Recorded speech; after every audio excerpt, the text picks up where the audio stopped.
fix নাই কিন্তু মই বহুত দেৰি পঢ়া নাছিলো কিন্তু যিমান দেৰি পঢ়িছিলো ভালকে পঢ়িছিলো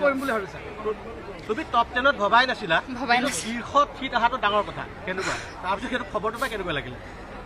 বৰ ভাল লাগিলে বাৰু হেতুৱে আৰু সপোন কি তোমাৰ মোৰ সপোন বাৰু ভাল মানুহ এজন হ'বলৈ এতিয়া মই ভাবা নাই যে মোৰ কেৰিয়াৰ পাথ কি হ'ব কেৰিয়াৰ লাইন কি হ'ব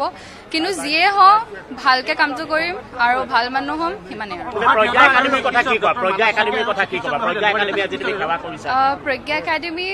ফেকাল্টিবোৰ বহুতেই ভাল তেওঁলোক যেনেকুৱা ডেডিকেশ্যন আৰু ছেক্ৰিফাইচ দি পেলাই আমাক পঢ়ায় সেইটোৰে ৰিজাল্ট আজি আমাৰ স্কুলৰ সকলোৰে ভাল হৈছে এনেকুৱা নহয় যে মোৰে অকল ভাল হৈছে মোৰ ফ্ৰেণ্ড যিমানো আছে চবৰে বহুত ভাল হৈছে আৰু শ্বাউট আউট টু দেম দেউতা মায়ে মোক কেতিয়াও প্ৰেছাৰ দিয়া নাছিলে মোক যিমান পাৰোঁ সিমানে পঢ়ি যাবলৈ মোক ইনস্পায়াৰ কৰিছিলে আৰু তেওঁলোকৰ আশীৰ্বাদতে মই পঢ়াৰ বাহিৰে ডান্সিং ছিংগিং পেইণ্টিং সেইবোৰ গান গাই ভাল পোৱা কিন্তু মই এতিয়া নাগাওঁ এতিয়া মই নাগাওঁ তুমি অসমৰ শীৰ্ষত পাছত